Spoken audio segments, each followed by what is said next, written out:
Hello, and welcome back to another week of digital graphics. We're going to keep adding on to these projects that we've been working on, and this module we're going to be focusing on levels and brightness and contrast. In a nutshell, these two concepts allow us to take different images that we've pulled into our spaces and allow us to adjust the lighting levels or lighting conditions so that they match one another a little bit better. I think this is a great example that one of my students did in a past semester. But you can see she added this banana stand here, so hello to any Arrested Development fans. And there's also this kid here. Now there's other objects as well, but I wanted to focus on these two.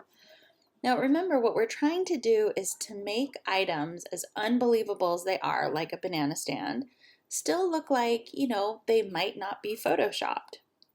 And what I'm going to do is I'm going to work on these two a little bit more because when I look at this kid, he looks pretty bright compared to everything around him. And same with the banana stand. I mean, never mind the fact that it's yellow, but it still looks pretty bright regardless of it being yellow. So for each one of these, I'm going to show you how I'm going to adjust the levels and or the brightness and the contrast so you can see how each one works. And then in your own projects, you can decide which one works best. As we're working on these concepts, it's really helpful to be comfortable with duplicating masks, and you'll see why in just a moment. So to get started, I'm going to focus on this banana stand right here. So if I go to my layers, we've got the banana stand in here. And what I'm going to do is select that layer, and our brightness contrast as well as levels live in our adjustment layers down here. So it's like this little half shaded circle, brightness contrast levels. Since this is first, I'm going to go ahead and start off with brightness contrast. And what it does, as soon as I add it to the layer, it takes me into the properties menu where I can play with the brightness and contrast. But when I start, let me make this really dramatic. Do you see how it applies it to the entire image and not just the banana stand? So this is why I mentioned just a moment ago that it's really helpful to be able to duplicate layer masks. So I'm going to go to my layers again, and you can see here's this brightness contrast layer, and the whole thing is white, which means that everything is fair game. But what I want to do is copy the mask that's on the banana stand onto this layer so that whatever adjustments I make, it only goes to the banana stand and not the entire image. So hopefully you remember to do that. You hold down your Alt key, that's the duplicate, and when you click and drag, you can see that my arrow or my selection icon turned into a double-headed arrow. That means that it's duplicating, and I just drag and then drop. And now if I just go back to my properties, I'm still, oh wait, sorry, now I'm at my layer mask. Let me go back here. My bad. So let me grab this layer here. Now when I go to properties, I can grab my brightness contrast. I had to click here to select between the mask and the brightness. And then from here, I can, if I turn up the brightness, it's just getting lighter. So I actually want to turn that down a little bit, kind of match the lighting conditions. And then the contrast, you might want to bump it up. That might look too contrasty, or take it down a little bit. And you can see by just changing these slightly, I think it ends up matching the scene quite a bit more, like it matches these lighting conditions. Right? I'm actually going to call that good. So there's that first concept of just taking the brightness and contrast and seeing how that can help your image. Now I want to do this one more time, and what I'm going to do this time, I'm going to turn off the brightness contrast so you can see what a big difference that made, right? I'm going to turn it off so it doesn't look great again, and what I'm going to do this time is show you the difference of what levels does. So here's a levels filter, but before I go too far, again, I want to copy my mask so it only goes to my levels and not the entire layer. Okay, I've already got that copied over. So now if I go to my properties, I've got my levels. Now here is where I am totally fine with being humble and letting you guys know that I am, in no means like a graphic designer Photoshop pro. With levels, I just know that sometimes I have more control over how the end result looks versus when I just use brightness and contrast. So with that, I don't have a beautiful technical explanation for you, but I can say in a nutshell, we've got these 3 points that we pull from. So you can note, I'm going to be really dramatic. So if I go from the far left and push in, you can see that that's really affecting, the contrast. If I go from the middle, from one side to another, that's also affecting, the brightness and the contrast. And then coming from the far right and pulling in, it just gets brighter and brighter. So I like these because you can kind of play with the brightness and contrast at the same time, but find some really nice middle ground as you're working, by pushing some of these up, pulling one of them back.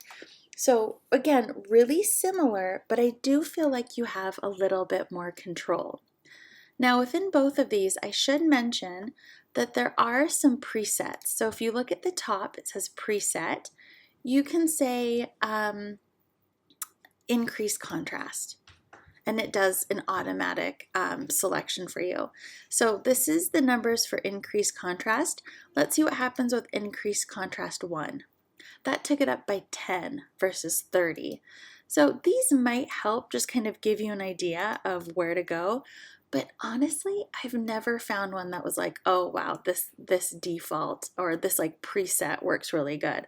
I find that I always have to kind of come in and adjust it by hand. So again, I prefer levels just because I feel like it gives me a little bit more control than brightness contrast. But you can see they both pretty much end up doing the same thing. Now really quickly, I also want to do the little boy. So what I'm going to do here is sad child.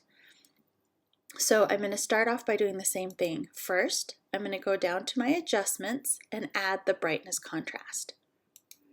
Second step, after I add that, I'm actually going to hop out of here because remember, if I start doing it now, it applies to the whole image. So you can, I just think it's really hard to see. So rather than doing that, I'm going to slow down and I'm going to copy the layer mask that's already on Sad Child on top of this right here. And I just hold the Alt key, drag and drop. There we go. And now whatever adjustments I make, so I'm going to click on the brightness contrast, so I'm going to go to properties. Whatever adjustments I make, it's only on him and not the whole image. So you can see, I think just by turning down the brightness and contrast, I feel like he fits the scene quite a bit more. Do you see it?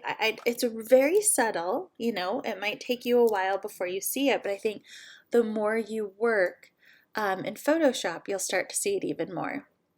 So I took this down quite a bit. I'm going to go back to my layers and show you what it looked like before. Here it is without, here it is with. Again, I'm just trying to make him kind of match the lighting conditions. It's not a very bright day. Everything's pretty dark and somewhat glum. There's not a lot of brightness here. So I wanted to really turn down his color so that it matched as well. Let me go ahead and also do one more on top of the child so that you can see if I add levels, what happens here. So again, before I change anything, I'm going to come back here, turn off brightness contrast, grab that layer mask, hold my Alt key, drag drop. So now, if I click on the levels portion when I go to properties, it'll have levels selected. If not, you can just grab here, switch back and forth between masks and levels. So here what I want to do is I can, again, grab these toggle points. So if I grab this far right one, that's just making it brighter. I don't want that. I'm going to leave you here. If I take the middle one, that's adding a little bit too much contrast, so I'm going to grab mostly this one here. Pull these closer.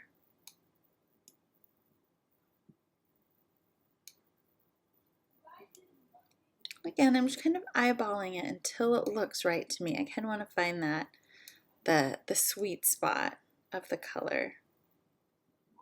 I don't want it to have too much contrast. There we go. Actually, it went a little bit too far. I think that looks really good. So it still preserves most of the colors. It just changes the saturation. So now let me show you a little before and after. So here it is with the levels. Here it is without. With the levels, without. Okay, and then here it is with the brightness contrast. And then here it is with the levels. That's what we'll be working with. And in just a moment, I want you guys, if you haven't already, go ahead and download this image of the Salt Lake Library. And what I want you guys to do in this image right here is you can see that there's lots of different there's a couple different lighting conditions. When we're over here on the left side of the screen, it's very bright on this side of the screen. And so images here, once you pull in different objects, make sure that you add an adjustment layer to match the lighting conditions. Over here in this corner, it tends to be a little bit darker. And then as you go further back, it'll be, not necessarily darker, but a lot less contrast because you're further away. And so you won't see as much detail. So back here, less contrast. Up here, there's going to be, a good amount of contrast, good tone. But then over here, it's going to be somewhat washed out because all of the light. So what I'd like you to do for the Salt Lake Library is I want you to go through and grab some objects, at least 3 objects that would fit in the Salt Lake Library.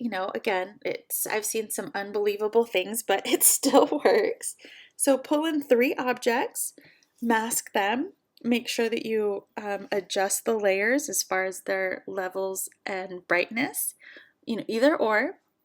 And then if you want, you can also put yourself in the Salt Lake Library for 2 additional extra credit points. You guys can pull yourself into the picture.